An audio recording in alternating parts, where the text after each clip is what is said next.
What up, everybody? Welcome to another Unscripted live, this time from Los Angeles. This is our first in-person Unscripted in over a year since COVID started, so it's quite exciting to finally have a guest in the studio. And, well, welcome to Unscripted. You know, as we do on Unscripted, every week or so, we have a special guest on. And I'd like to introduce today's special guest, DJ Newmark, a.k.a. the Human Metronome, a.k.a. Uncle New, a.k.a. the Toy Machine, a.k.a. Mark. You may be familiar with Mark from his work as a DJ or producer, as a member of the legendary rap group Jurassic 5, or from his new album Run for Cover, which we'll get into today with him. Welcome to the show, Mark. Man, thank you so much for having me, Big Matt, a.k.a. Cut Corners, a.k.a. a.k.a. Coffee Bean. Coffee Bean, Yeah, we got a lot of AKAs today. Thank you for having me, brother. Thank you so much. Yeah, it's great to have you in the flesh. This is really special. Man, it's long overdue that we just hang out anyway, so this will be fun just to catch up, man. Indeed, indeed. So recently I saw you did a Twitch stream, 7 hours, with Scratch Bastard, Maceo, Four Color Zach, who else? Craze and J-Rock. J-Rock, that's right. And that was to promote Real slouches, those guys. Yeah, those are some legends right there. I have to thank them profusely again on this mic and say thanks, guys. I mean, they came through. I just wanted a day where I could really sit back and watch my heroes. And what I really enjoyed about that stream was everybody came with such a different style. It was crazy. Like, it was drastically different, everybody's set. So, you think about this kind of thing, a live show or a stream, and you go, oh, it might have, we might have some overlap or whatever, but nope, everybody was just on one. So, in a good way. So, thanks to them. Yeah, I mean, every one of those DJs has like really deep crates too, Absolutely. Absolutely. They can do it all. So it was really awesome, man. I caught a bunch of the sets, and I was Nice. just like, wow, this is really impressive. It was really great programming, great theme too. Like, a lot of people did cover versions. So on that, this was to promote your new record, Run for Cover, Yes, sir. which just came out recently. It did indeed. Run for Cover came out October 8th, and it kind of came about from a set that I played in a market that I normally don't do that well. I don't really get asked to go there very often in Europe. It's a spot in Europe. And so I played it, and it went over really well. And I was like, well, what was different this time? And I looked at my playlist in Serato, and I was like, I played about 70%, maybe 80% covers. And so I just like, how come I've never done a cover album? I've always done just original material. And then I was like, well, I actually have done covers, but not cover albums. I did one in 2004. Was my first breakout outside of Jurassic 5. I did a cover of John Lennon's Imagine, and that kind of had a late detonation. People kind of approached me about it about 3 to 5 years later, like, oh, I need the vinyl. It was a weird record, And then I did it on J5's last album for a Brazilian joint called Canto de Asana, which that, oddly enough, ended up being Pandora's biggest streaming song from J5. I was like shocked by that. So everything was pointing to covers for me, and it's kind of how it came about. That's really cool. I mean, I feel like covers are kind of like a grail for people that collect records, DJs. If you can kind of exhume a really clever cover version, you got something special, right? It's the only thing that'll bring ingenuity or innovativeness plus reminiscent vibes all in one song is a cover. You can't really do that with a lot of things. You can do it with a remix, I suppose. But with a cover, it really kind of worms its way into your head, in the dance floor for that matter. And I like that idea, before this record, it was always kind of separate. Like, okay, this is my music, and then this is how I DJ. And I was always chasing melting those two worlds together, blending them together in some way. It was like, there's got to be a record that I'd want to play on the road, or a record that I would play that people would respond to in some way. And that's what Run for Cover is. That's dope. Let's get into the single that you released off of Run for Cover, which features Full Crate. Oh, first single from yep. Amsterdam. This is the Bus Rhymes past the Cavoursier. I'm probably not saying that right. It's close enough, Matt. I've heard worse, bro. Okay, so this is DJ Newmark, Full Crate, past the Cavoursier. cover version of Run for Cover. Let's go.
There you have it. That's the new one off Run for Cover, DJ Newmark album. This is Pascal Courvoisier. Now, what was the inspiration behind this one specifically? Why did you choose Pascal Courvoisier? It's a fun record to play out, and it doesn't seem to really age. When I play it anyway, it just seems to kind of fit into the mold of what I'm trying to express.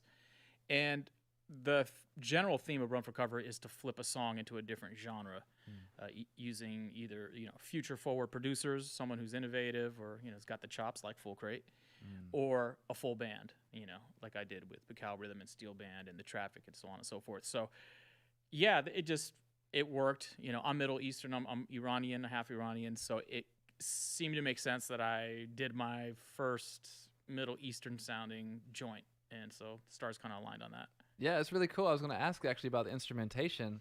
You got a bunch of different things going on there. You want to talk about that?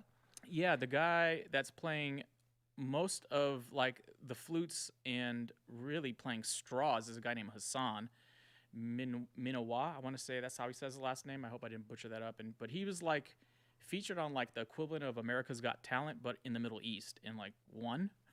Oh, wow. And so he came over to my house with like a box full of straws and played them like Middle Eastern instruments, straws and flutes and man, you name it. So some of the things he was able to play that I was trying to like convey to him, and the others, a good amount of what you're hearing is actually plugins.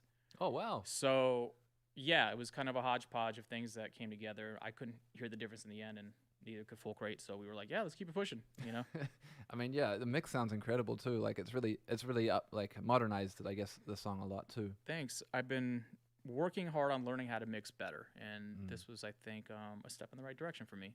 That's actually one of the things I do like a lot about Full Crate and a lot of the guys from Amsterdam. Yeah. Their mixes, I mean... Yeah, they take it serious. Yeah. They take it serious. And you got to in this day and age, everything is so, for the most part, pristine and polished, so... Yeah, I agree with you 100% of those guys. Like they've got, I was talking to Jael actually for an Unscripted pretty recently, and I was like, one of the cool things that I really like about specifically the Amsterdam guys is they kind of bring like this EDM sensibility, but they never go full EDM. It's just like I almost worked with him on this album. Oh yeah. Yeah. We just couldn't get it to gel, to work. We couldn't get the times to work, but. I'll be knocking on your door again, child. I'll be knocking. Who's knocking? Yeah, I mean, he's actually another guy who does a lot of really cool covers on his IG. We talked about that when he was on the show, and yeah. Good flips, good covers and stuff. Yeah, for sure. Absolutely. So what are some of your favorite cover versions of songs that aren't made by you? I'm really bad with names, Matt. It's okay. Let me think. Hang on a second. the Brass Roots Band. I think that's the name of the crew. The Brass Roots Band cover of "Sweet Dreams" by Eurythmics. Oh yeah. For how thin it is, it really moves. We just got through talking about mixing and having the dynamics show up. Theirs isn't the most hard hitting, and they're not going for that. They're going for clarity, and it still works. So there's something that has to be said for that. If you can still push the energy through without huge 808s and EDM style mixes, then you're doing something right. Absolutely. And funnily enough, I was thinking a lot about specifically cover versions and jazz. Jazz essentially, the standards are cover versions of songs and reinterpretations of chord changes and so forth, right? If you're not familiar with standards in jazz, if you're watching, the standard is the most popular songs played by jazz bands, specifically, I mean, even to this day, but probably more importantly in the bebop era, where they take chord progressions of songs and then just improvise on top of these chord progressions. Yeah. So you think about covers are such an important part of, musical history and. Yeah, it's interesting. Covers actually are easier to put out than a sample, much easier. So me covering an entire song is 98% easier than me sampling a bar. Right. Which is insane. So we have a little work to do in the old copyright. Tell me about sampling, recording, replaying, remixing thingy here in the States and worldwide for that matter. But yet another reason to do this album, right? I'm just, I've gone through my whole life clearing samples, and this is a lot of work, and I've gone away from sampling in the last, I say, 4 years, and have really gotten better at playing and taking my plugins a little bit more seriously and hunting in odd places for cool plugins. Total nerd talk, sorry. No, this we is had what to do it. We're here for that. We're here for that. In fact, I was going to ask, I mean, I've heard different people say different things about sampling, and recently we had Jake Wynn and Mayer talking about sampling, and they talked a lot about how similarly they were getting stung a lot for samples, and that was really prohibitive to them, being able to put out regular music. So they had to adapt, and it forced them in a lot of ways. I'm going to call myself relatively young just because I feel good. And when you're young like us, I'm putting the good vibes out there. Don't bash me on Twitter. You're 50. Okay, I get it. But when we're at this age, now's the time to really buckle down and put out projects. That's how I feel anyway. I have literally a bucket list on my dry erase board in my studio. I'm okay, run for cover, crossed out. And I have the next one coming up, my next project that I've been putting off for quite some time. But to your point, it's the samples and those hurdles really get in the way with your releases, and getting off the idea that you had, a summer in 2018 or 2019, can take quite some time due to all the sample clearances and everything, There's a way around this. We just haven't quite figured it. I don't think any attorney wants to touch the samples, but we'll get there. I think we'll get there at some point. Knock on wood. This is wood? This is wood, yeah. Is this Pergo? I do have a question, though, regarding that. Have you heard of TrackLib? Yeah. What's your thoughts on that? I mean, they're amazing people. I mean, they're providing a service. They're trying to cut the edge off of, all the calamity that's happening in sample clearance world. But, I personally just dig in some of the weirdest places, and I know a lot of those joints aren't on TrackLib. If I had more time on my day, I would actually communicate with them hey, you guys think you can hunt this one down and put it up there for everybody to use? But, I kind of come from the school, too, of trying to sample things that haven't been sampled. That's the meaning of the word fresh to me. But that, too, has gone out the window. Shit, with my covers album, it's everything Snoop Dogg ain't no fun, So another reason why I did the record, I just threw all my principles out of the fucking, window. But when I sample, I kind of like to go deep, and go into a place where it's where my sample clearance agency is damn, new, how do you expect us to clear this? And I get a little bit of a kick about even though it's hurts me. Yeah. I get a little bit of, I don't know, I still I like the hunt. Yeah, absolutely. It's exciting. And it's also as a fan of people that sample when people go down that rabbit hole and they flip something and everyone's like, what? Yeah. What was that? And when they find it, it's really pretty cool. It's joyous. Yeah. I remember last year, rest in peace, MF Doom. Oh, man. What a person. My God. He flipped a song for his track Arrowroot, instrumental off the Special Herbs series, and my friend and I were like just bugging about the sample for a long time. Yeah, he was ahead, obviously. But down to earth, when I spoke to him, he was like, yeah, man, whatever we got to do. When I brought him into the Blinkcrafters project, he was just super down to earth, talked a little bit about comics. I used to collect comics, and then I kind of shied away from it. I just couldn't keep up. Yeah, records took over my life. But super down to earth guy, obviously on the level, and not afraid to get his hands really dirty with some offbeat loop, some dirty sounding, missing all the 12K and 7K up on top kind of stuff, which is cool by me, man. As long as the energy's there, all to the good. Yeah. Yeah. Well, that was the funny thing, actually. The sample for Arrowroot was a sample off a VHS tape of the BET Jazz Hour I love it. intro. And I was like, everyone was like, what Just the hell? Keep it coming. Just keep it coming. This is what keeps us all kind of flourishing and listening to hip hop and any kind of urban music for that matter, Keep it coming. I've been hearing a lot of influences in Latin music, where they're sampling really bizarre shit. When I dig it. Just keep it coming. Yeah. Yeah, there's no rules. No rules. So keeping it on the cover topic, have you heard this Jurassic 5 cover version before? We're going to run this real quick. This is the Cheap Thrills Concrete Schoolyard. I think these guys are from the UK, or this guy is from the UK. Here we go.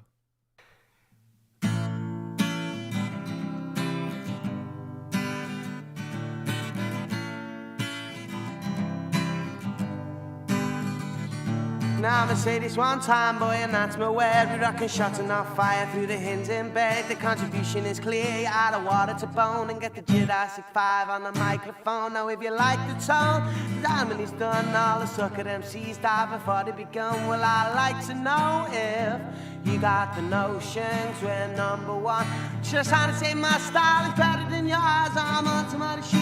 I'm all about the beats and the lyrics, so when you hit it, you can feel it. Your vibe is energized by the pleasant summer spirit. No interference, we persevere. The purpose is clear. We're here to leave your ears hurting severe. We leave you lurking in fear. We take you back with love and luck. We rocking from the right side to spots where hard not to be. I often wondered if these MCs even know how it feels to dedicate the whole. All right, I think that's enough. But on a scale of 1 to 10, I don't think I've heard it. I scroll pretty fast through my feed, and I'm constantly posting and short attention span. I admit it. Hey man, it kind of has like a Blur feeling, huh? Yeah. Like Blur and the Pixies. yeah, it's kind of grungy. Yeah, a little bit in that vein. Wonder what that blend would sound like either of those two guys. Yeah, maybe it might work. I can't tell what key it is at the top of my head. But not bad. I mean, yeah, I if I were to play it, I'd probably play it for about 8 to 16 bars, and as a way to transition to something bigger. Yeah. But kudos to him. What's his name? Cheap Thrills. I don't know Cheap Thrills. his Right real on, name, brother. but yeah, it's Well, not bad. No, we appreciate you.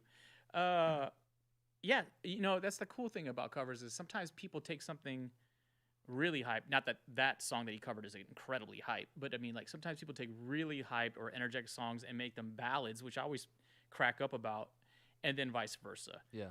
But with this album, I really wanted to keep the same tempo and kind of keep it, I guess, semi-dance floor, or a different spin, but go Cheap Thrills. All right. Waking me up in the morning. Are there any, so you talked about a cover version. So what was your favorite cover version? You said, On this album? yeah. Man, it changes from day to day now. Because I was having second guesses about the Everybody. Oh yeah, with the Bacal steel drum band. Yeah, and then I kept getting really good feedback on it when I would play it for friends in the studio or DJs. So I shied away from that. But I'm kind of feeling the groove is in the heart. It's packing a wallop. It has a nice 808 breakdown, and then it also has a nice like funk breakdown where the drummer's really giving some. So that kind of encompasses where my brain was at on this record, so I'm over there right now. Yeah. That'll Nice. change tomorrow. I'm a Gemini. Hey, me too. Oh, Me that's right. I too, forgot, yeah. bro. I think we're very closely, birthdays I'm are very 10, close. June 10. Yeah, June 10, I'm June 9. Oh, shit. right. Look at this, man. How about that? Good golly, Miss Molly. Now, speaking of keeping on the theme of cover versions, There was a specific event that you did for, I think it was the Fat Beats 3-year anniversary, or was it the Root Down Sound Clash, or were they the same kind of thing? It was a Fat Beat 3-year anniversary. If it's the clip I think you're talking about. Yeah.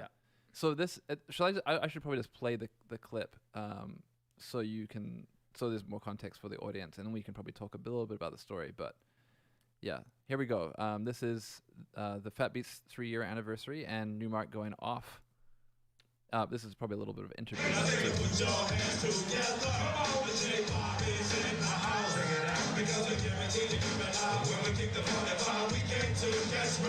The crazy thing about that, what you guys got, is I literally went to San Francisco, bought the Gujung, and drove back with Charlie Tuna. He figured out the notes before we got to LA, and when we got to LA, he was practicing it, so I had already heard it before he actually did it on stage. So I was playing it in the car, learning it in the car. I was just proud when he pulled it off on stage. I was like, he did it. It sounds tight, you know what I mean?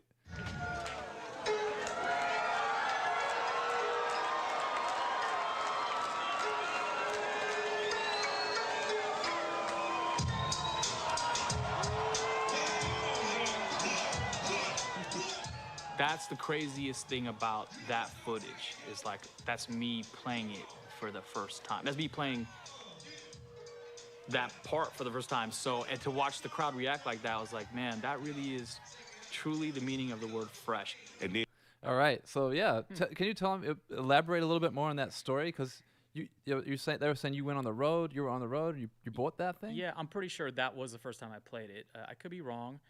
My man Cut Chemist has the steel trap for the memory, so he probably know every detail, hour, play-by-play, who was in the room and everything. I am not as good. But there would always be a section in the J5 shows where we would break it up with some instrumentation, and I would introduce kind of a rare-ish type of instrument, like maybe a kalimba for One Love, Nas at the time, or as you see, the gujang for East Flatbush Project. And this was my attempt at that. And it came about, those sections in the J5 shows came about because there are 4 MCs and there's a lot of vocals. And we really didn't do the hooks where the MCs would stop and there'd be like scratch hooks or musical hooks, like, like would reminisce, a reminisce, where it's just minimal vocals, right? But the horns doing all the heavy lifting. We didn't really do those kind of hooks. So I always told Cut, really, I was like, man, we really need to break it up because it's very rappy all the way through. And so these little segments ended up, igniting the crowd, I guess, in a good way. And I'm just glad they made it. Oh man, that's so cool. Like, honestly, that was one of the coolest things I've seen. So how did you even find out that that was the instrument? Because this is 99, so this is like kind of pre-internet, I think I was looking here in Chinatown, Koreatown, Japantown, and I wasn't finding the instrument. I would find things that were close to it, but the timbre was different. So I somehow called San Francisco's Chinatown and got a hold of somebody that sells instruments. So I forget who even gave it to me. I talked to him on the phone. I'm like, you have a gujang, you sure? They're like, yes, we have it. I'm like, it's not a koto. No, we have a gujang. I'm like, okay. And drove up and drove right back down for the show. Wow. Yeah. That's insane. That's digging. 20s. yeah, for real. Got that energy. Nothing to do. No responsibilities. I mean, that's a pretty good responsibility, though. You know what I mean? My mother's an immigrant from Iran, so like I watching her work, it's impossible not to learn how to work watching her. At Kaiser for 43 years and head of the department, learn the language. My mom is a G, dude. So if I were to do anything remotely lazy, man, she'd let me have it. So yeah, But it's fun. It's not like I was working. Obviously it's music. It's fun. It's supposed to be fun. It's like I get to play the show, not I have to play a show. Is the mentality, right? That's true. That's really I think it's just so cool, like what you bring to a show, though, performance-wise, and I want to talk about that a little bit too. Real quick though, I want to give a quick shout out to some people in the chat. Funk Hunters are in here. They were asking us at live. Shout out Funk Hunters. You're playing on the Funk Hunters Twitch channel pretty soon, right? I just did last night. That's how you know it's live, because I just dated it, man. What's up, Nick? What's up, Dunks? What's up, Funk Hunters? Yeah.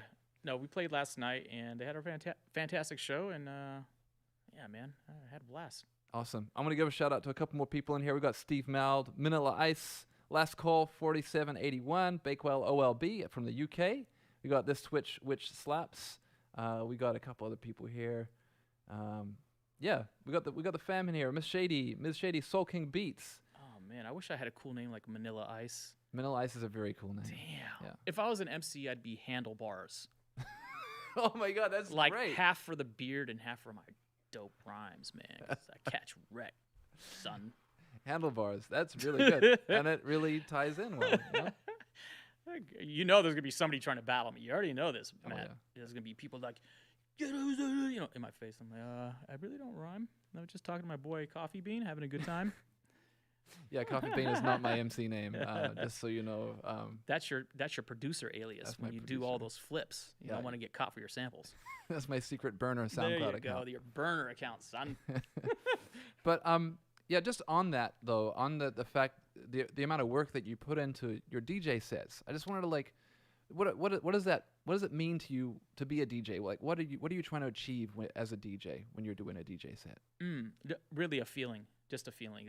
If I can get an energy in the room for the specific set that I've put together, or not, if I'm freestyling, I'm trying to look at the room and go, I want X, Y, Z energy, you know, and you get better at it as you go. You know, I came from house parties where, you know, people would be like leaning over the turntables with 40s or Jungle Juice, like, play King T right now, and you better have it in your crates. Like, I grew up on requests, so I giggle a little bit when everyone's like, no requests. And it's like a guy with his hand in a woman's face. I'm like, Oh, man, God that- damn, y'all, like, shit. So for me, that was my training ground, like requests on the fly while people were dancing in a parent's living room that was out of town, right? Or a backyard.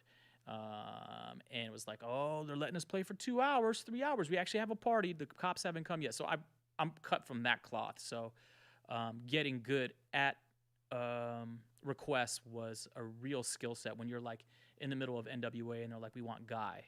And like, okay, let me transition out of that.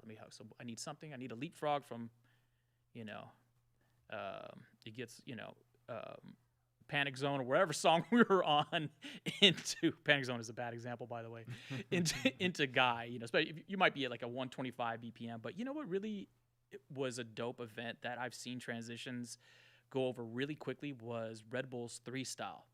Because the first time I judged it with Jeff and Craze and Scratch Bassett, man, these dudes were like going from like 90 BPM to 118 in a matter of like 2 to 3 records. And I was like, yo, how the hell? Like, I'm used to this steady build, and maybe it's from house parties, right? But really impressive shit. Like, you know, I love learning from people younger than me or just people in general. And yeah, so we were evolving big time, especially with all the new pieces of gear and key locks and all the stuff that's happening, you know. Yeah. Sync. Yep. Sync. Yeah, absolutely. I think it's interesting that you say that. I mean, obviously the technology really allows for much more control over songs than without technology. But yeah, transition times. I mean, Man. Red Bull. Shout out Red Bull 3 Star, and shout out Yes. the DJs that compete in that, And shout out Kenny Mack. and shout out Kenny Mack, Vancouver's own. Yes, I miss you, Kenny. We I miss you. We Kenny. miss you, Kenny. I mean, yeah, that guy can party like an animal, I like everything about Kenny. I love everything. and he loves music like Yeah, so much. dude. He says things to me. I'm like, you saw when I played that? Oh, okay, cool. You know, he likes to play hard. And he likes to work hard. That's my kind of guy. Yeah, Good dude. and at the core of that whole competition is that passion for the DJ and Absolutely. DJing, pushing it forward. Absolutely. Because yeah, I've seen you. I was with you in Tokyo for the 2015. Yeah.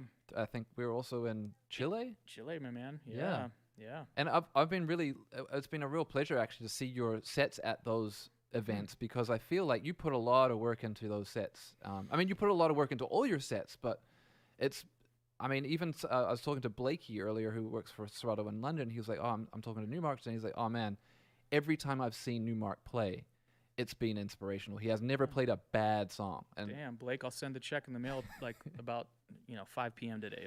It'll hit your PayPal. How about that? but it's true. It's really true. Like your sets are really well thought out and really they just if they're improvised, I don't know how you do it, but everything really moves really well. No, I kind of like I have like stems, I call them, not like stems in songs, but like I go and when it's a live show, I kind of play the first 10 or 15 songs, and then I go, okay, I'm going to go down this route, or this route. It's kind of like Price is Right, door number 1, 2, or 3, and then that's how I move through my sets. So sometimes it's dead on what I thought they would like in the first place. Sometimes I'm way off by the time I hit that 10th song. I'm like, okay, new, come on. They don't want to hear Latin shit right now. They want to hear that trap, you know, or they want to hear, you know, vintage hip hop or golden era, whatever you want to call it. So, yeah, I mean, you're constantly thinking and feeling as you're DJing, or at least I am. And I know when I get that weird feeling, I know I got to switch up some shit. So, you know, I guess we all do at some point, right? You're in a room and you're like, whoa, this didn't work at all. Yeah. I mean, I think that's like active listening, right? Yeah. And sometimes the hottest records just flunk. Yeah. You know, I've been through that a bunch of times. They have a, you know, preconception of what they want to see Newmark do. So you better fucking do it, you know. Like, some people just want me to play all Jurassic 5 songs, and it's just not going to happen. Like, I lived that for 20 years or whatever it was. You know, like, you know, I'll throw in things and little cheeky transitions. Maybe, you know, your boy, what was his name? Blakey? Maybe, no, not Blakey, the guy who did the cover. Cheap Thrills. Cheap Thrills. I might throw in a little Cheap Thrills, you know, yeah. but, you know, I'm not going to make it a whole J. Come on, you know, like, Yeah. you know, that's for a J5 show. That's what makes Absolutely. That's what makes the group special. Absolutely. It's funny to hear you say that too, when things don't work. And I was actually talking to Sonny about this earlier, you know, with recognizing the fact we've been in COVID pandemic world for, you know, over a year and a half now. It's still kind of within it, you know, within the grasp of that. And gigs are starting to return. And he was telling me like, oh man, I played this gig and certain things just weren't working, and you'd think they would. And I was going to ask you, what's your experience been like since playing it out again? All of what Sonny said. Sonny is on it like a hornet, baby. Well, no, I opened up for Wu-Tang and Big Boy from Outkast about a month ago in Denver. It was like too many damn people. They spent like $40 million on this venue. It was insane. Oh my gosh. A lot of people showed up, obviously, sold out. And things that I thought would kill, well, you know what? The more I think about this gig, it was a weird gig because people were still kind of filing in as I was playing. They were almost at capacity as I was playing, but things that I thought they would lose it on, it was just like they're watching me. That's the other thing that happens sometimes when you're doing a little too much wiki or doubles or whatever, you know. They'll end up just kind of like arms crossed, like, oh shit, he did that. It's not a disrespect, it's just, you know, too much information. They're in Mr. Rogers mode. They're just kind of eyes glazed over watching, you know. So there's those crowds too, you know. So yeah, it happens. I think that's an interesting balance to strike too. I think I've talked to a couple of people about this, and that they all kind of agree. Like you don't want to do too much, right? You've got to figure out that balance of. You got to move it from the head to the heart. That's the thing, you know. And so if I know I'm there and they're just kind of barely moving their head, I'm like, dude, come on. Yeah. You know, start doing things that shift emotion, not the mind. You know, the mind will come later. You know. But one of the things that you do actually though is I think like you create specific routines for entertainment. You know, purely one of those things. The toy set. Yeah.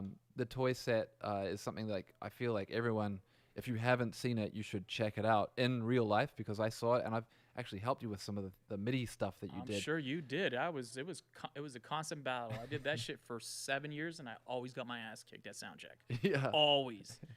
Like you know when your stomach hurts. Yeah. You know when you got to do those shows where your stomach hurts and you're like, fuck, I know, man. They're toys. It's not gonna read MIDI on this thing, or you know when some shit's fragile, or you get to the airport and you open up your case and shit is smashed. That's happened to me in Germany. It's happened to me in Netherlands. You know, it happens. Shit happens, right? And so the more stuff you travel with, and the less people you travel with, the more room for error. But yeah, you gotta dust yourself off and keep it bubbling. You know. But talk about the toy set. Like I mean, if you haven't seen it, well, I've got an example, so we can pull it up in a second. But I just want to hear a little bit about like the concept behind doing that. Like, you know, like, did you collect toys? Like, not necessarily. I was there was a part in J5 show again where we needed some instrumentation, and it was in the DJ routine area of the set. Once Cut left the group, I realized that I had to go kind of full blown with some toys and add, there was more heavy lifting on my part. I really relied on Cut to like, hey, hold this instrumental while I play this thing or yada, yada, whatever it is. There's always a baton passing in that group. That's really cool. And so when he left, my mind had to really explore for, I think that was a year or two, maybe a year or two. But by the time I was like, oh, I think I got the hang of it, the group broke up. And then I was like desolate. I was like, oh, snap. Like, I never wanted to be a front person. I always wanted to be in the back, hide behind the hat, the whole thing. And then I was just, one night just kind of dreaming. It's like, well, what would happen if I filled the whole stage with toys? Like, I got this one crazy innovative toy called Music Blocks. Like, there's got to be others out there, So went all the way back down from the chimp from the late 60s to the latest, greatest, SP1200 sounding toy, and just became a real nerd. I was already a nerd, but I really immersed myself in it and worked at it for a while, and it paid the bills. Yay. The mortgage was paid. But I mean, adulting. you even created like the shirt, right? Like you had the 7-inch vinyl shirt that you were tapping. Like, yeah. So that was created for our reunion with J5 at Coachella, which was we hadn't really talked or been in a room for quite some time. So I told Cut, hey, we should really kind of start creating the technology now. And that was one of the easier pieces. There were gold 7 inches that triggered drums from the Serato sampler. But the bigger hurdle was it took about 5 months to create this gigantic turntable that was 5 feet by 5 feet in diameter. And that fucking thing gave me gray hairs like a motherfucker. That thing kicked my ass all the way up and down the court, all the way till showtime. And so, but you got to push yourself, right? You got to do these things to, it's all for the benefit of the people. They paid hard-earned money, Some ladies are single and they spend their last dollar to see you. Some guys are going through child support shit and I need to say J5, man. They're sacrificing for me, so I got to sacrifice for them. That's so cool. Just so cool. I just love that dedication to the craft. And I'm going to pull up a performance of you doing the toy set. This is pretty early on. This is like 2013 at Amoeba in LA. Shout out Amoeba Records. They just moved too, so let's just... The better one is from my site, by the way. Oh, should we go there? I think you should. Okay, you direct me. But it's really interesting because every time you search my set, theirs comes up first. So I'm doing something very poorly in YouTube world. Okay, so... It's probably the second one down when you went in the list view of Google. New mark. I think that was the last time my father saw me perform too, was at Amoeba. Oh, really? Yep, that was the last time he saw me perform. Because your father just recently passed. Yeah. It's not that. Okay, second one. Boom, boom. This one? Yep. Okay. All right.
Yeah, he's pretty good at timing though. No?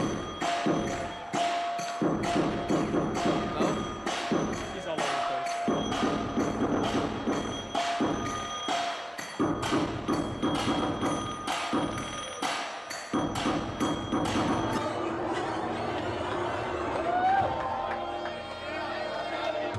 Shit back here. I say I can't hear shit back here.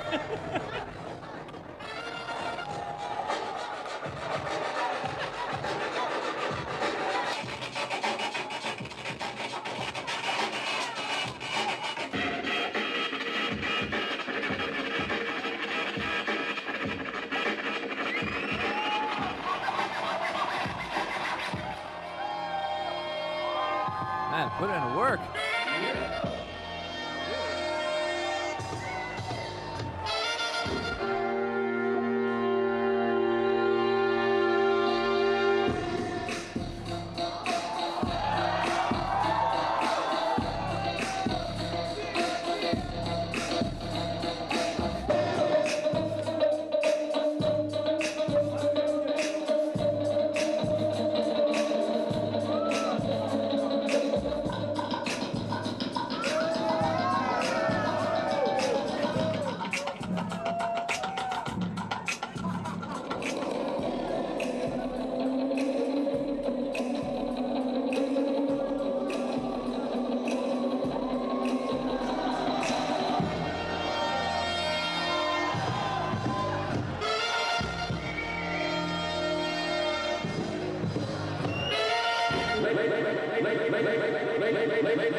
The drum beater.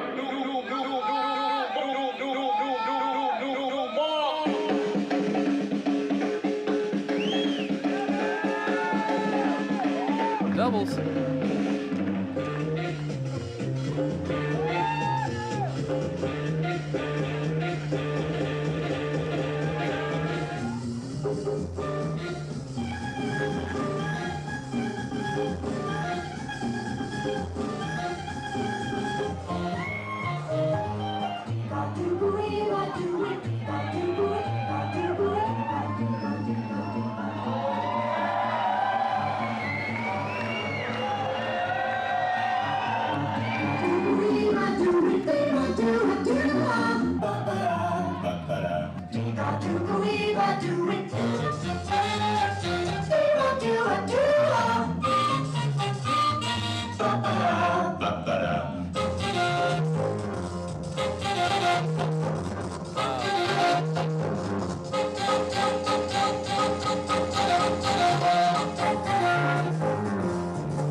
Wow.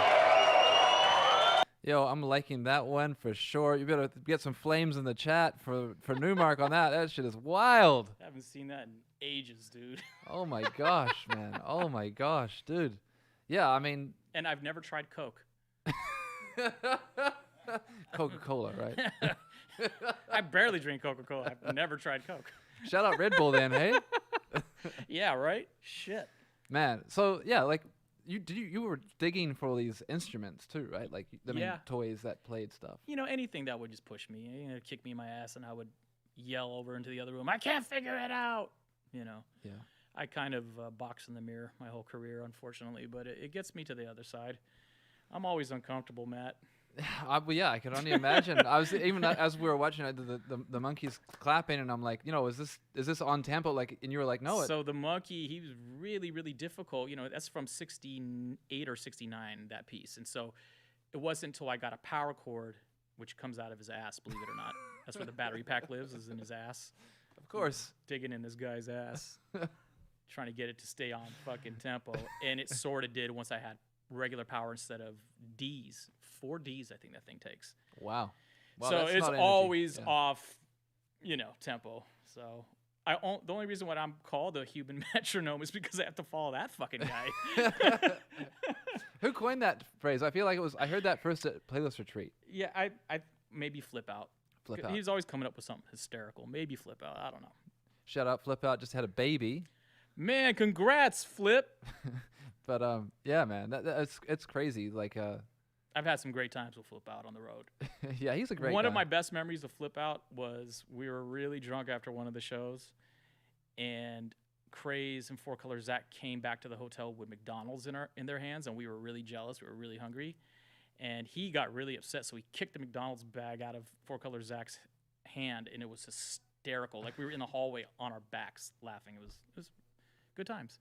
That's I feel like you have to be very comfortable with somebody to be able to kick a McDonald's I think bag so. out of their They were hand. able to salvage the cheeseburgers and stuff, but it was hysterical. Wow. And of course, nobody remembers any of it except me. That's that's a testament to a healthy liver right there. I slapped them.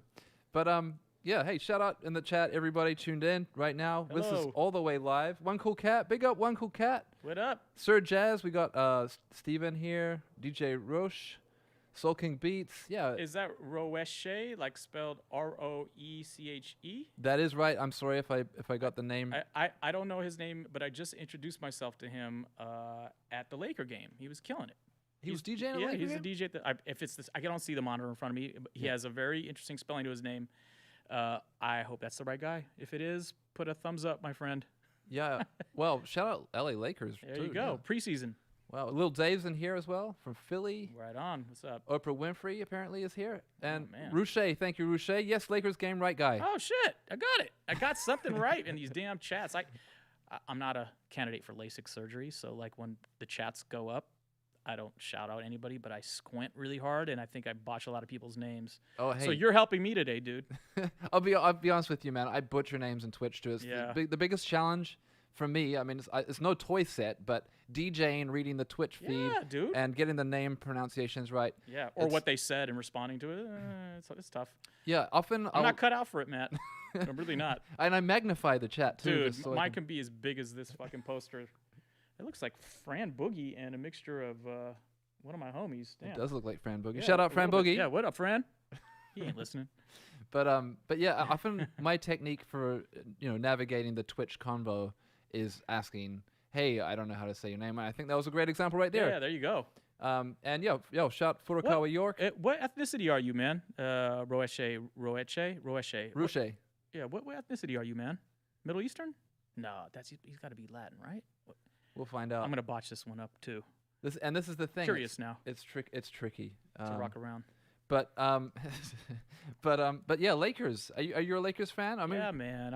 My cousin got season tickets, and I'm like, come on, let's go. Get me out of the lab. Let's do it. So we sat there, and I heard this DJ behind me killing it. And I'm like, man, I gotta go say what's up to this guy, man. He's doing big things. So yeah, shout out to him. Shout out to DJ Severe too at Dodger Dodgers Stadium game. and Jay Espinoza. Both of those guys playing it at Dodger Stadium and Giant Stadium. That's right. Playing Ain't No Fun and the Pass the Cavassier single from this new Run for Cover album. So, man, couldn't ask for anything more. Yeah, Really that's epic. makes me look cool in front of my relatives when we're watching the game, Matt.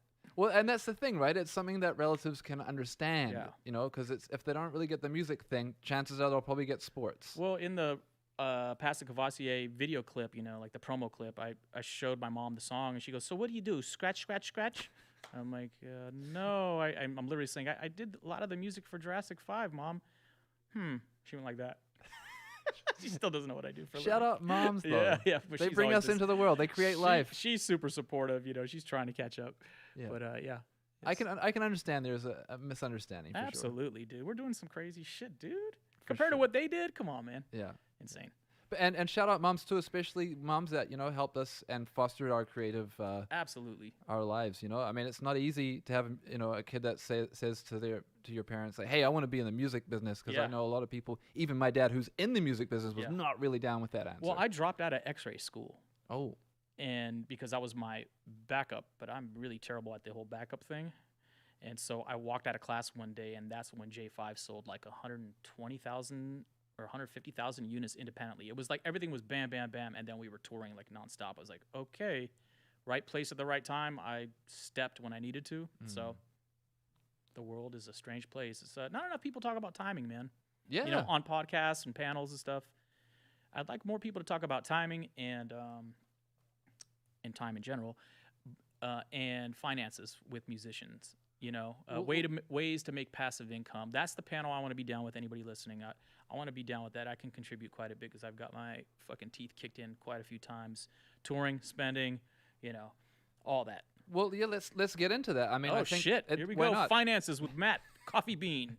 I mean, I can't really speak too much, but I mean, I think there is a really interesting thing that a perspective that you'll have that most people won't understand, especially because I think a lot of times people go, "Oh, you're DJ Newmark from Jurassic 5, and you know you've been on TV, you've done this, you've produced records, you must be multi-millionaire." Yeah. And I mean, maybe you are, I don't know, but the music business, as a lot of people know, is like up and down, right? So. Right.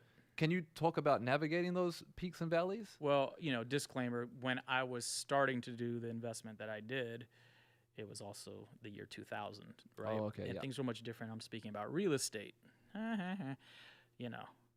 And you can get into a home very easily, as we saw after the bubble, you know, Right. landed on everybody's head. But they were giving away loans like candy, and I wasn't really buying nice cars. Actually, I drove a bucket with spray paint on the fucking hood all the way through the height of our career. Like Quality Control, I was driving a bucket. What's Gold in that album? Bucket. You know, we were gold selling artists. Major label. Major label, Interscope Records, alongside with Dre and 50 and Eminem. You know, and yeah. So I just was like, look, I just want to be settled, because I know there's going to be a time where, you know, everything that goes up must come down, right? So I just kind of had that in the back of my head.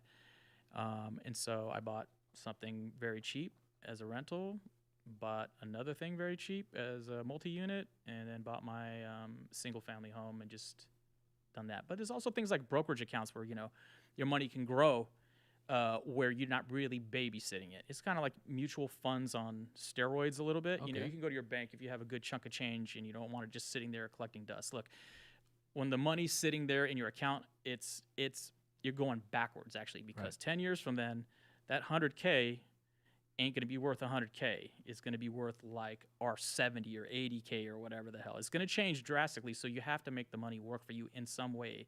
Has to go out through all the robots and, you know, do its thing and grow on its own. So that's something I learned very early on, because I saw in like 2 years' time there was like heavy inflation. Yeah. I was like, damn, records are that much? I would try to bargain with the dudes in Japan, you know, trading records or buying records for that matter, and in the UK, and they were like, yeah, that'll be, you know, 130 pounds, mate. And I'm like, whoa, yo, when did this jump up? Well, it's rare and yada yada. You don't see it in the States. And then so that was one of the things that, you know, being an avid collector, or trying to be, I should say, I got my ass kicked, and it woke me up. You know, it shook me, and I was like, okay, this can't be just all music. You have to diversify.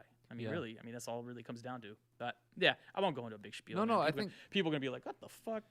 Honestly, though, hey, money on my mind. Yeah.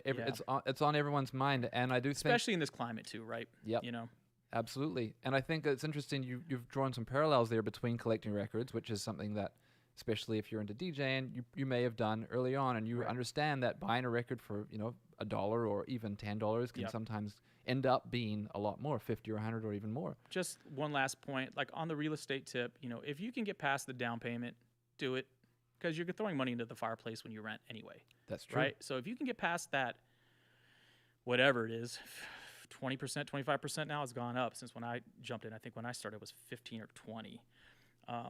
But if you can get past that hump, you're golden. You can make it happen. Fight for it, you know. Yeah. Yeah. I when you said a chunk of change too, I'm interested to know, like, are we talking about $1,000? We're talking about 5, 10, 50? Like, When I did my first purchase, yeah. when I did my first purchase, I had 100K in the bank. Oh, okay. That's a and lot. I put 60K down. Oh, okay. So I drained my bank account, you know, relatively speaking, you know. That's not a lot of money to be sitting in the bank and you're traveling the world, and all the homies are like, you know, that have been on Interscope or driving nice rides. And True. like you said, people think you're something that you're not. So for me, I was like, I know I can make it grow. Let me just fucking get mud in my teeth all the way through this and see if I can come out the other side, you know? Yeah, I think another thing, something that Gene, my partner, told me early on. Shout is outs, Gene. What up, Gene? Carla says hello too. good with the money, and There you go. she said specifically, like, often you can buy a place that you don't necessarily want to live in. That's true. And I think you just talked a little bit about that. Yeah, as- multi units is the more doors the better. Man, that's power. The more doors, and you don't have to be a slumlord. Like I got bashed on Twitter when this whole thing happened because they were like, okay, all the renters, you don't have to pay rent for whenever they said they don't have to pay rent Oh, for for it. COVID? Yeah, and I just wrote, what about landlords? And I got annihilated. They were looking at it like I said, what about huge developers? But Yeah. I'm a small time guy that's scraping by just to have what we call, retirement money because Social Security won't be here. That's been said over and over again. I'm taking heed. I'm sure a lot of DJs in the chat or a lot of musicians in the chat have thought about it. Social Security is going to be bunk or gone. And it's very hard, especially for people that do live in the gig economy, like DJs, Mm-hmm. for so much of their life. It's it's not paycheck to paycheck; it's gig to gig. Well, there was a certain point once about 2000. I was trying to buy more. So once about 2008 hit, I think that was around the bubble, right? That was Something like that. Yeah, global financial crisis. Yeah, so I'm bad with dates. But once that hit, they were like, you don't qualify for a loan. I'm like, what are you talking about? I got 3 properties. They're like, nah. They're like, your monthly income is bunk, dude. I'm like, no, I made this much then. So feast or famine in the music business. That's the other thing. Thank God I did it in 2000 and 2003 because they're looking at what you make a month. They're not going to your bank account going, oh, yeah, this is how much he has and this is what, they are considering it, but they want to know what that monthly income is looking like for real. And that changed after the bubble burst. So Yeah. that was my biggest, like, holy shit, man. Like, I got lucky. So, yeah. Yeah, they definitely. That's my TED Talk, everybody. Well, they seem to be tightening up things even more so now too with the Yeah. COVID Yeah. stuff.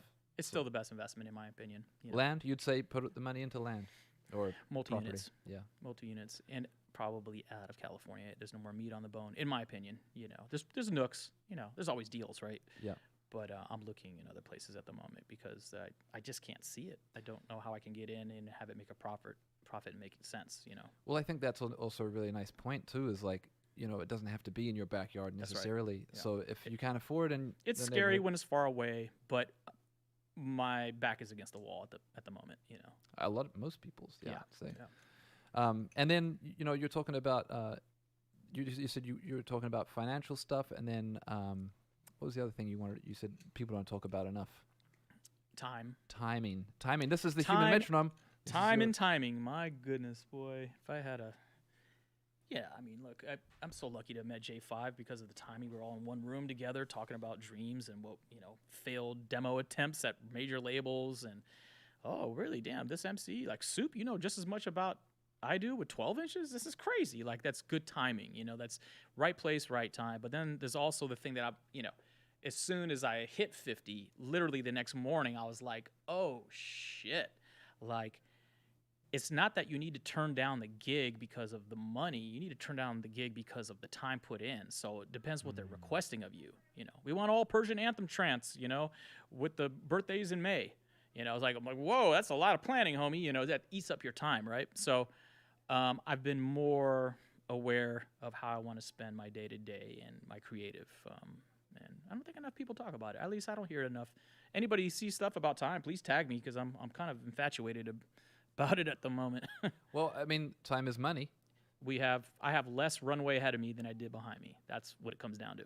and do you feel that as you've got older that's become more apparent? Yeah, I mean, I feel better than I ever have in my entire life. I mean, energetically and, mentally, don't get me wrong. But, after my father's passing, I was like, oh, shit, 83 he passed. Goddamn. Like, I better start crossing out that dry erase board. I really want to work with Pharoah Monch. Okay, let me just holler at him, come humbly to him, and send him my best shit. I want to, which I haven't yet. But there's a lot of things on the list. There's a lot of things in Family World I want to do still too. But yeah, it's just a reality, man. It's fucking crazy. Yeah, I'm very sorry to learn about your father, and Oh yeah. it was I bring him up because he was an amazing guy. We shared a good musical bond together. So, rest in peace, George Pottsick. Yes, yes, yes. October 17, his birthday. Yeah. Oh, no way. Coming up. Yep. Wow. Anniversary, baby. Are you have you got anything planned? No, low key. I'm gonna make sure his wife is okay. She's going through some health problems, so I'm gonna make sure she's catered to, or at least some flowers and a card, or a hello and all that. I don't know. How do you handle this stuff, right? Yeah. It's like all new territory, baby. But we're all learning together. We're all getting older and going through the musical experience and the tug and pull of family life and music together. So I want to talk about it if people listen. That's awesome, You know? man. I appreciate you sharing that too. Yeah, and, man. I mean, it's real shit. It's not. It's something Yeah. that we're all probably going to have to deal with if we haven't already dealt with That's it. right. That's right. Yes, sir. And the only way to get better is to talk about it. Absolutely. That's where my head's at. Yeah. Yeah. I actually wanted to ask you, one of the questions was specifically, and I didn't know if it was if you're okay with talking about it, but what are some of the most important memories that your parents gave to you through music? Well, oddly enough, I don't really come from a musical family. My dad just liked 50s rock and roll because that's when he met women. And so he'd, oh my God, Mark, I used to go to the balls and you should see these broads. Oh my God. Like, he had all these fond memories, especially towards the end. He had dementia. So he would talk about it. And that's why on my Instagram, I started breaking out my portable turntable and just going, okay, if I can rock my dad, I can do anything, I think. So I played a few ones. They flunked, and then a few more. He was like, yeah. And he kept doing this thing that he never did before. He was like, I love it, yelling. His full blown dementia, and he's pumping his fist like this, I was like, all right, cool. This is interesting. Like this is really does kind of solidify my whole thing about the heart. If you can tap into people's psyche, but really touch their heart. That's the move. And yeah, sometimes I flunked, but sometimes I got them really good. Oh man, Yeah. that's beautiful. Yeah. That's amazing. Yeah. I mean, to be able to do that must have brought him so much joy too. Yeah. Well, we bonded even more at the end, so it was cool. It was really my selfish way for closure, to be completely honest. If we're going to be 100% with each other, it was my way to mend the end. Give it a new hue, baby, because it's, it gets so serious. Yeah. And so your mom, she's So mom's side, she was a belly dancer, Oh, no way. studying to be an x-ray tech. And so that's about as musical as it gets with her, but she didn't listen to a lot of music like, oh, I have to get this, Diana Ross 12-inch or anything like that. It wasn't like that. We didn't have a lot of records in the house. We had a small, maybe 20 records, and they were all belly dance records. and so your mom's from Iran? Iran, Tehran. Okay. Yeah. And your father is from LA? From Chicago. So I'm half Iranian, half Czech and Polish. Oh wow. Yeah. That's crazy though. Hell of a mutt. The belly dance records though. I mean, did you find some gems on there? I was a little snotty-nosed smartass at the beginning, like, oh, Mom, what do you got these, I'm working on an all Middle Eastern mix right now, and there's some heat on those. Like, shit. Like, I was like, oh, that's a break? Like, I never even heard it. Yeah, I mean that the music, those especially Middle Eastern sounds, they work so well. Yeah. I mean they're amazing. Yeah. Speaking of older records and also being an avid collector yourself, I know that you've got some interesting stories about how you got your first stack of records for making beats with. If I'm not mistaken, you used to buy collections, right? Well, the very first big stack was a guy that my boy Amani and I, a.k.a. Burt Blackarack, we've been best friends for 30 years or something crazy. We went to this flea market deep in the valley. No one would really go there. And we were just like finding all the staples. Like, oh, funky drummer. Okay. He found, Incredible Bongo Band. And I was like, no, you found it. Like, when you're looking for the classics at the time, it was all happening at that point in time. 87, I want to say. Shit, I forgot what year. But finally, we just said to he was an old black guy. He loved jazz. He was always playing jazz. We finally said to him, like, hey, jokingly, how much for the whole lot? He had 20,000 records, and he said, $500. Whoa. And so we were DJing every weekend at that time, doing the house parties, like I told you. We probably do 2 to 3 shows a weekend, so that was like nothing for us. And I had a job at Carvel Ice Cream, so I'm like, Monty, we got to do this, bro. Like, hold on, Carvel Ice Cream, like the one that Five Dog talks about. Yep. I worked at Carvel. Dope. Yeah, Sorry, that was my first 9 to 5. And they cussed me out thinking I was another employee from another branch and fired me. I'm like, no, I'm not Dave. I'm Mark. Oh. They're all confused. That was a really funny story, actually. But, yeah, Cookie Puss and all that. Damn, that's crazy. So, yeah, we got the collection, and a good portion of those records were used for the first J5 records. Wow. All the way, like, leading up until I met them, I cut my teeth on those records, basically. You know, that's how I learned how to sample. That's how I learned about years. You know, that and working with a guy named Brother Soul that we had a demo together. He was a very serious collector, and he actually knew Cut Chemist. He knew, and he could name Cut's breaks that he used for his demo with Charlie and Mark. Oh. So there was all these kind of, you know, 6 degrees of separation going on, and I was learning how to dig. And you're young, you're learning, you're experiencing things in such a beautiful way, and What a great way to inherit like so much, so much like quality vinyl. There was a lot of clunkers in there. Don't get it Oh, twisted. okay. There was it was more clunkers than heat. Trust me. And that's the best lesson really in digging, right? Knowing how to sift out. Yeah. You don't want to listen to that record, bro. Ain't nothing on it. Every now and then they sort of shock you. Don't get me wrong, but something with a whack cover and this huge break or this enormous jazz sample that you just have to get your teeth sunk into. But for the most part, when you know, you know. That's dope. Yeah. Yeah, well, and shout out flea market. It's always a good Yeah, man. opportunity for spots. Or charity shops, as they say in the UK. Is that what they say? Yeah. I didn't know that. Now, also digging in the digging world, you have a story about Kanye West, and you mentioned before we should have a little chat about this. You have a relation. You know Kanye. You've had a part in his career. Yeah, so one of my transitions out of X-ray school, Matt, was also working at an independent label on the West Coast called Correct Records. It was sort of trying to be like the West Coast version of Raucous. Oh, A bunch of different underground groups and I think one reggae artist. And so there was an artist that they wanted me to do college promo, A&R, clean up around the office, everything you could think of, I'm like, cool, I'll do whatever. I'll take papers out, I'll throw away the trash, whatever. I just wanted to get in and earn a paycheck. So I signed an artist by the name of Grav. He was an MC out of Chicago, and he gave me a demo with about 6 songs, I want to say, and 1 or 2 of those songs was with a kid named Kanye. So this was 1996. So I listened to it and I said, Grav, if you can get Kanye to do the rest of the album, we'll put this project out.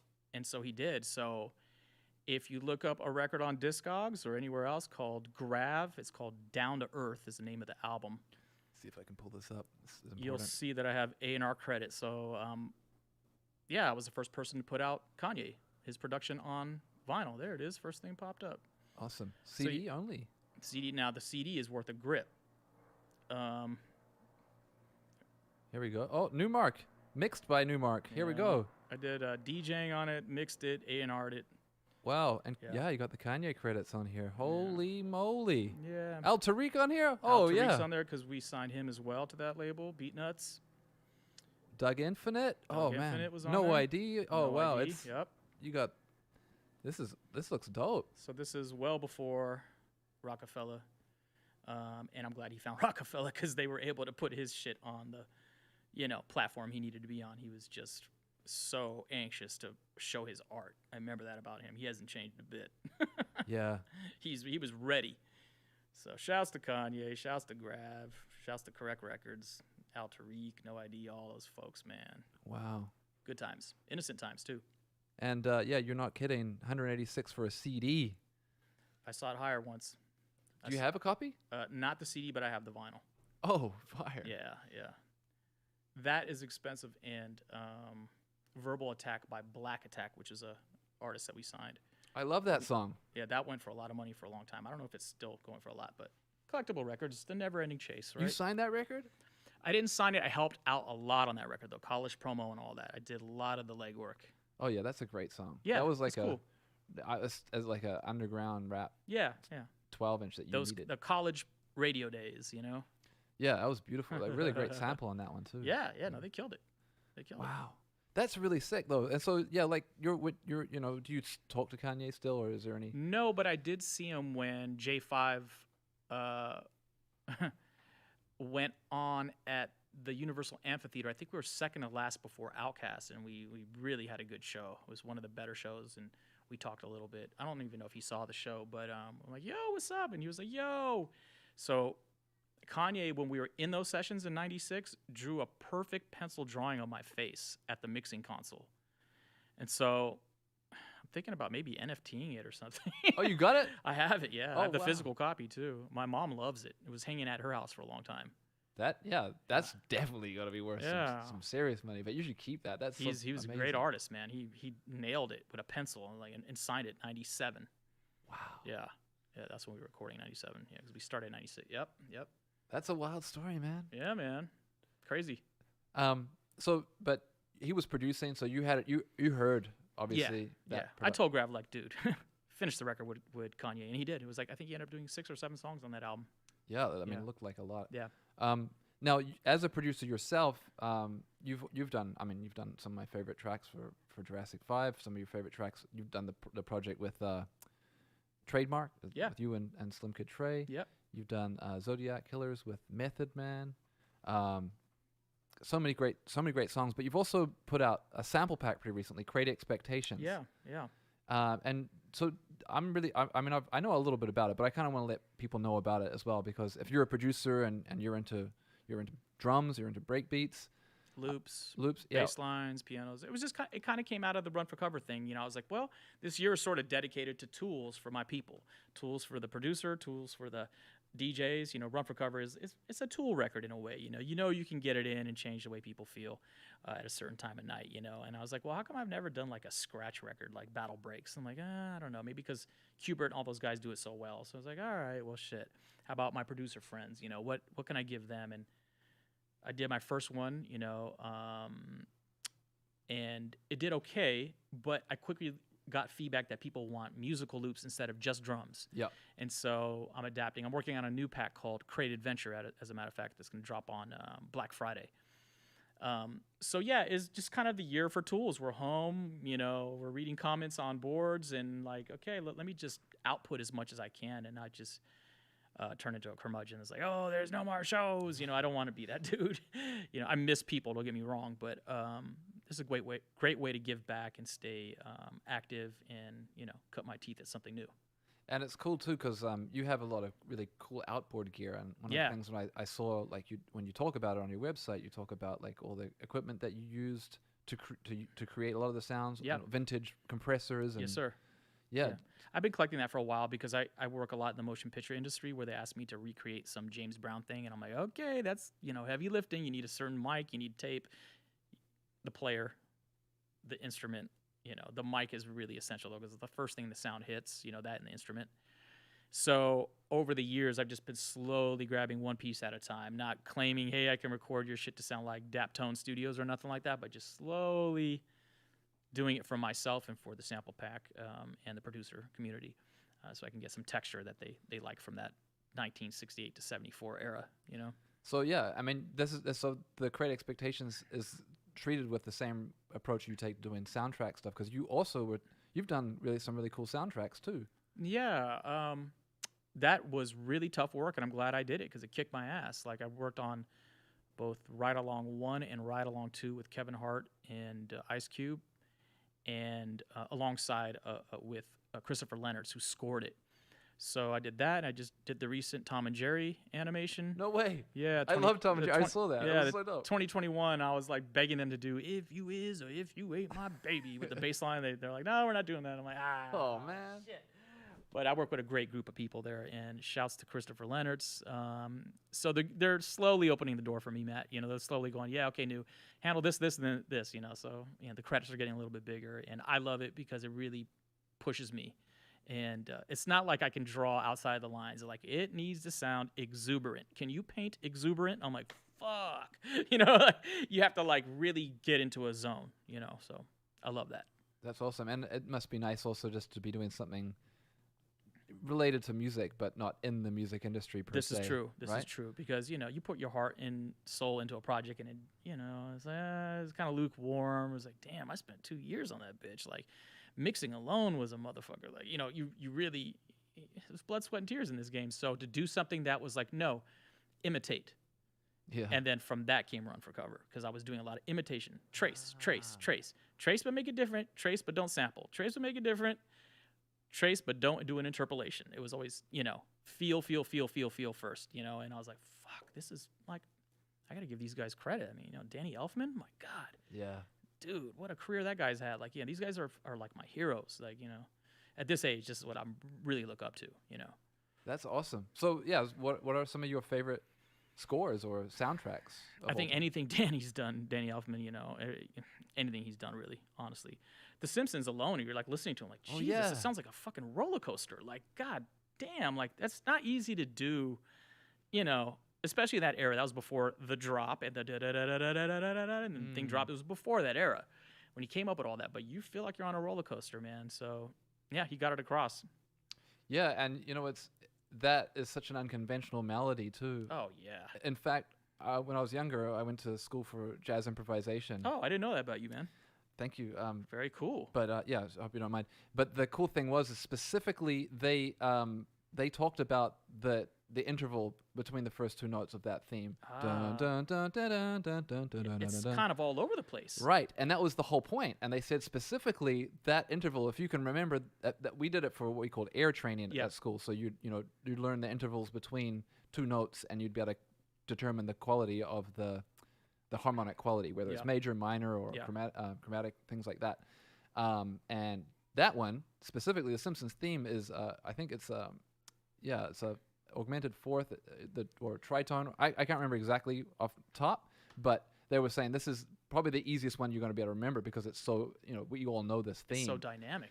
And you'll as long as you can make that first interval and then Yeah. join other notes, Yeah. then you'll always know that is this. And it's crazy because everything they teach you about theory is like, yeah, no, the notes are actually closer to each other than you think. Yeah. And in his shit, he's like, nah, fuck everybody. I'm going to go right to the extremes of the keyboard. I'm like, For real. Okay, here we go, Danny. Yeah. So, I mean, I was a fan of Oingo Boingo and New Wave music. So, like, following his career was like, Oh, that's what right. the hell? You went from Oingo Boingo to this? Like, shit. Like, anything's possible. You know, these are the kind of heroes that make me believe that I can do whatever the hell I want as long as I, put my head down. Don't look at the other horses in the race. Yeah. Just come on. Just grin and bear it, bro. You can do it, Oh, Yeah. now that you brought it up, though, I gotta say, man, one of my favorite Twitch streams. Obviously, Twitch streams. Shit, we're on Twitch right now, but Twitch over the pandemic has been like a lifesaver, just entertainment-wise, and being able to like see sets from people like yourself, Spinner, Jeff, Yeah. Bastard. The list goes on. Yep. And even people that I know, like Spin Eureka, Yep. but I didn't really get to see that often. They were streaming so regularly, I was able to like really see how great they were at Yeah. playing music and different music all the time, putting me on to music. Yeah. And the cool thing about your stream, one of the ones that you did was also for a mixtape that you made, was all the new wave stuff. That was fire. And I dude. wasn't even an affiliate. That's I- right. I didn't know anything about how to be an affiliate. I didn't know what affiliate meant. I had to talk to Gaff out of Saskatoon. Shouts out to the man, Gaff, DJ Gaff. He's like, nah, dude. Yeah, big up, Gaff. Pull your pants up, no. Come on, bro. Get with the program. Him and Bassett, thank God. What's with you Canadians? You guys are just the best. What's going on? What's in the water out there? I don't know. Ship it down to Michigan or something, man. What's happening? We definitely, I think the proximity to the States and seeing what happens down You here. guys are a different caliber, dude. Like, without those brothers, man, I'd be still fucking. Here's another song, yeah. Those but- guys are definitely on the pointy end, pushing it forward. Absolutely, Um, absolutely. Yeah, Bastard is inspiration Yeah. in a similar way. How I feel about. I've had some of the best laughs with Bassett on the road. I mean, we've laughed our asses off. Like, He's an incredible human. yeah. This is another thing I focus on now is humans. That's what I got from Biz Marquee. Because he showed up at Playlist Retreat that Jazzy Jeff throws, and man, if he felt that you were excluded out of a conversation, he was bringing you in. Like, he was talking to like Cash Money, Jazzy Jeff, Spinna, and somebody else, Kid Capri. We were at lunch at the lunch tables, taking a break at Jeff's Playlist, and I was just kind of feeling small. I mentioned this on Cut's podcast about Biz. I was just kind of feeling like, oh my God, these are huge giants around me, and they're telling stories. And out of nowhere, Biz goes, "No, Mark, remember when we raided that warehouse in Bakersfield?" I was like, fuck, where did that come from? But he just always brought you in. He's very human. Just he was music first, and I was like, man, this dude, incredible. true. Yeah, God bless you, Biz. Rest in peace, my brother. Yeah, rest in peace, Biz Markie. What a Yep. treasure, and you're completely right. Like, he'd make you feel like his friend. Like, you were home. Yeah, Like you guys grew up around the block with each other. Like I've always felt comfortable around Biz. Yeah. Always. I got like 3 more stories like that where I was like, whoa, he did that for me? Like, why? He's a magical just amazing guy. Amazing guy. Yeah, and yeah, like you said, kind of like no ego, just Yeah. No, he doesn't even know what that shit is. yeah. But he, could have justifiably could have had like the hugest ego, He could have been anything. Yeah. He could have been that guy. but he wasn't. Yeah. Yeah. He's amazing, inspirational person. Yes, sir. So through all this, one of the things that we ask our guests every time they're on the show, and it's always like a really important question because it's something that speaks so personally to everybody. And we like to know. The question is, what does the power of music mean to you? Oh, it's transformative. So, you take a genre for instance. Let's take Brazilian music. Brazilian music for me transforms my thought process and matches where I'm at and neutralizes any fucking pH balance that's off in my body, man. I don't know how else to put it, but when I'm feeling sad, man, I'll put on some, Gilberto and listen. I'm like, oh my God. Next thing you know, I'm in a different space. I'm feeling excited. I might need to calm down. I put it on. Pay attention to the chord change. It's one of those things that have brought people together like nothing else, when there was deep segregation and guys like Little Richard were going into town and had to pull in from the back of the venue because they weren't allowed to go through the front, and the crowds were split in the middle, whites and blacks. That shit brought people together, man. Like ain't nothing messing with it, man. Like, and nothing's like holding a candle to music in my mind. Some people are really into politics and, therapy and meditation, all good. I'm not knocking anything else, but music, man, whew, this is a juggernaut, man. This is something that if it's in your life and you have the right music in your life, it could take you to places you never even dreamed about.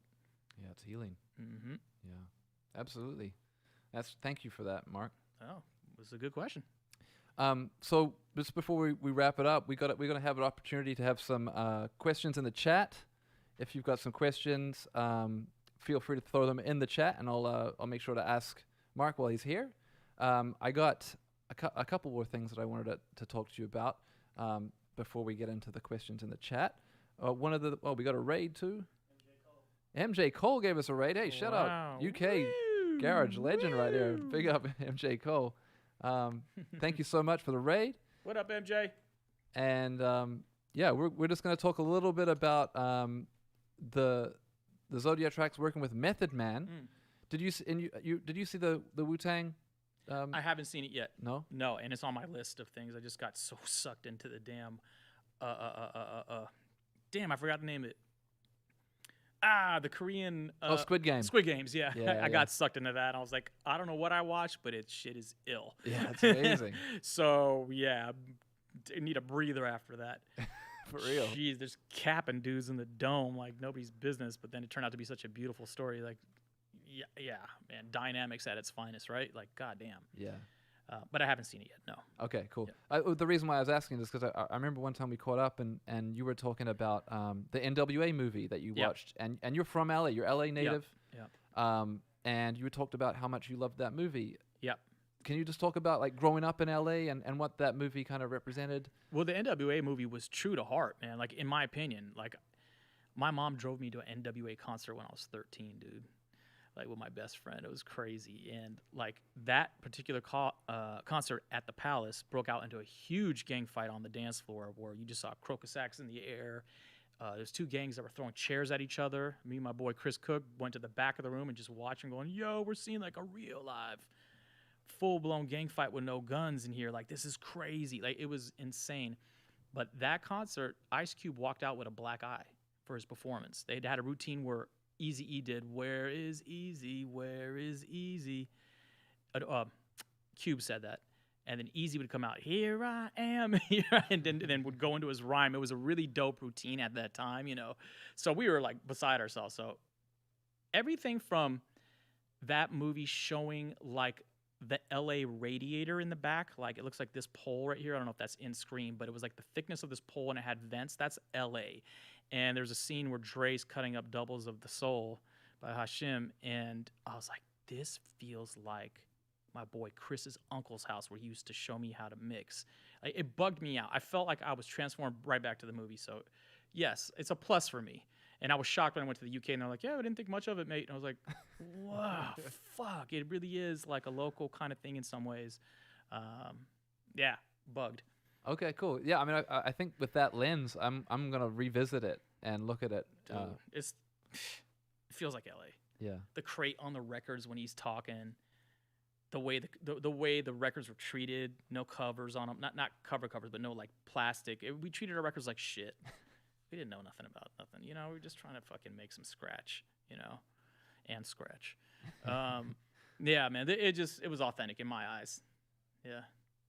But how much of an influence has LA had on you, you know, musically? Like, Oh, I mean, it's everything, you know, because, you know, you're DJing house parties, people are requesting shit, like I mentioned earlier. You're learning on the fly. You're seeing the difference between what people were calling hardcore, which really what they meant was gangsta rap. But in my mind at the time, like, oh, hardcore is kind of like Chill Rob G with the illest samples you haven't heard, or like 45 King. So yeah, it was like a lot of learning, a lot of unpackaging and peeling back layers, and a lot of debates. I would go into people's homes and battle.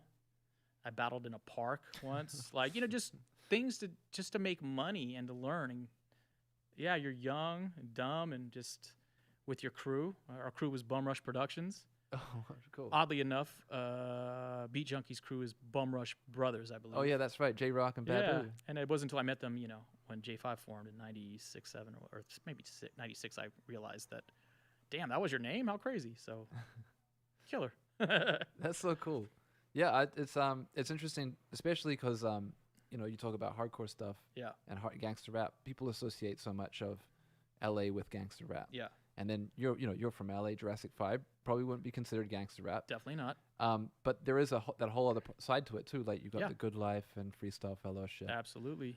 There's a lot of growth. There was a lot of people experimenting at that time with the Good Life. I unfortunately only went probably a handful of times. I had a Chevy S10 pickup truck that wouldn't allow me to go too far.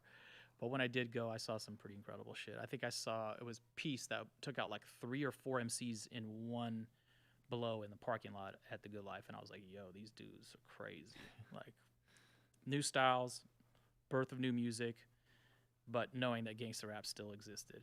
And that was the charting music. But I also had a huge appreciation for the programming, man. Yeah. Like, Dre's programming back then was advanced. The formula, I was like, yo, this dude mixes his shit right. Like, this is how you mix a record. You put that up against some of these other records that were coming out, you know, from different parts of the states. Yeah. You know, like, this dude knows how to mix, you know, and it's enjoyable. Yeah. So. And in fact, what's his name? Jake One. We had a little rap about how much, you know, Jake One and Mayor Hawthorne love Battle Cat's production. Oh, Battle Cat's a G, man. Like, Yeah. you know, he's musical. That's Yeah. the key with him. Like, he's a musical cat. When I posted my Run for Cover Ain't No Fun Snoop Cumbia cover, he's like, you better send that to Snoop now, man. Like, he was just like, funny dude. I got to get up with that guy. He's a good dude. Yeah. But you know, being from LA and just talking about the Good Life and gangster rap, someone like Kendrick Lamar comes along, and Kendrick Lamar, being from LA, your perspective on Kendrick Lamar, is he kind of bridging a lot of those? Because I mean, he's very lyrical, very. I was gonna say something similar to that. Oh yeah. Yeah, because there's a raw authenticity about his shit where you feel it, where it feels hard. You know, going back to that word, you feels raw. But he's doing some vocal gymnastics, you know, and so it's kind of the melting of the minds in a lot of ways, you know. Jazz samples, ain't scared to use them, but he still got the 808. Like, so it's really cool to see that transition. Yeah, I think it's so cool. Just from my time being down here in LA, Yeah. seeing like all these different things mixing together, and you're Yeah. like, oh wow, this is a really LA thing, you know? Yeah. And there is a sound, and it's not just gangster rap. It's No. a lot of things. LA's tried to push the envelope a few times, you know. We're serious out here. Yeah, that's cool. I got a couple chats questions from the chat, and here any performances coming up in LA. Looking forward to seeing the toy set soon, hopefully from DJ. Not Sofina. I was supposed to do a Halloween gig and it went away, which is a sign of the times. Yeah. There was something going on with the venue, which is the big thing. But February 3rd, I'll be in the Bay for Dilla Day. And Awesome. Dilla Day in the Bay? Dilla Day in the Bay, yay. Budapest is coming up, hopefully. You know, I don't want to say too much because then the stuff comes up and goes away so fast, dude. It's like I've never experienced anything like that. So that's coming in December. LA, no, nothing really right around the corner. I'll just be streaming until things kind of open up or people are, you know, want to invite me to their shit. Well, if you're not following Newmark on Twitch already, you can just pull up the !follow command in the chat, and you'll be directed to his Instagram and his Twitch account. Highly recommend following his Twitch. Please do. It's super dope. And one of the other questions from DJ Marvel was... Cool name. I love my Marvel. homie Marvel was asking about the Newmark logo. Being from Canada, he was asking me, are you familiar with United Way? Yeah. So it was flipped by a company called Upper Playground.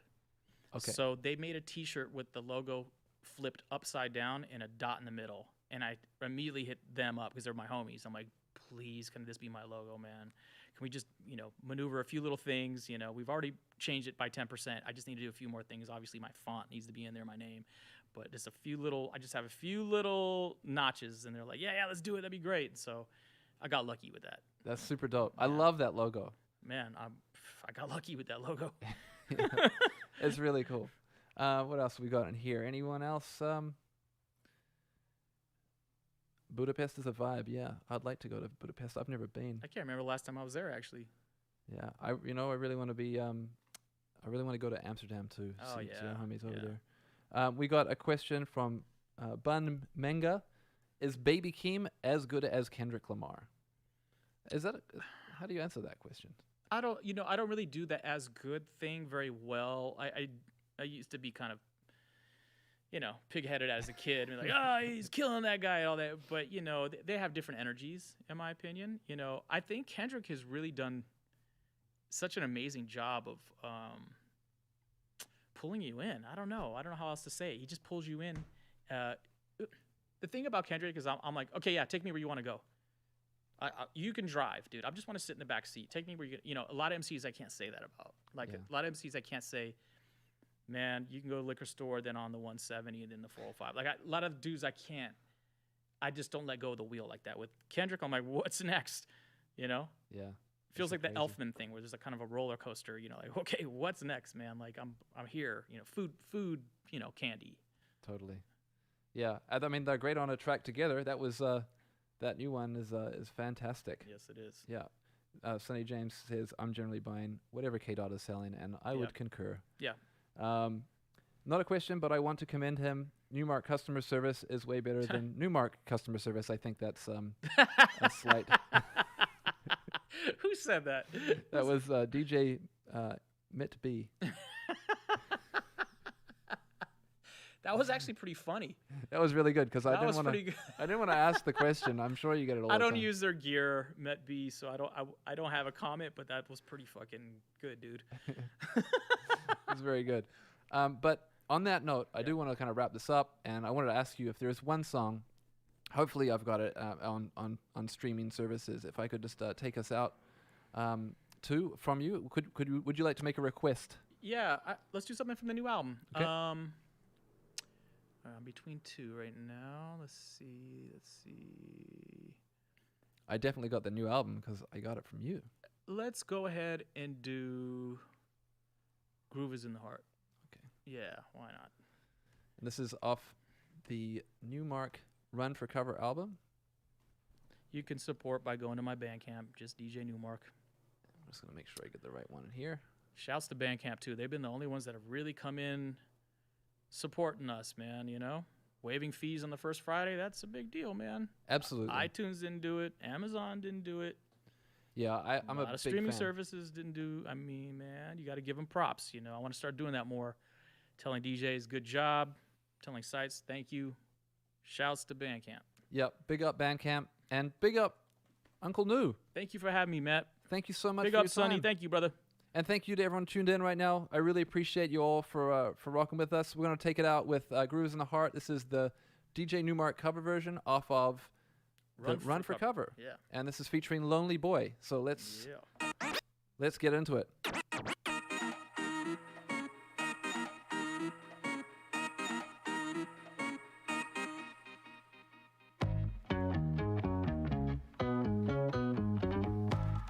Awesome, man. That was fucking Hey, man, you did. Wow, you really did your research, man.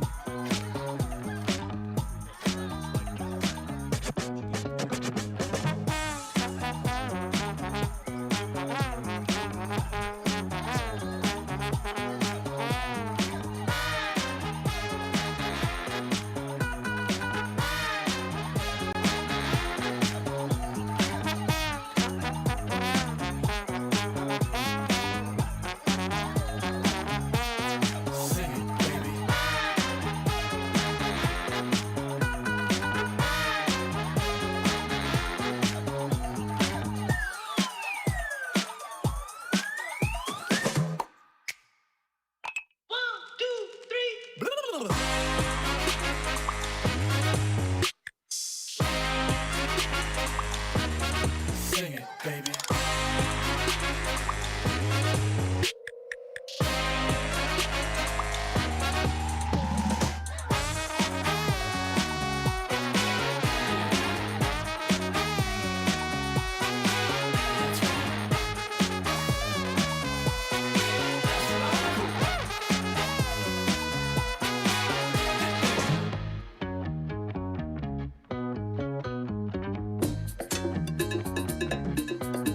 Watch it.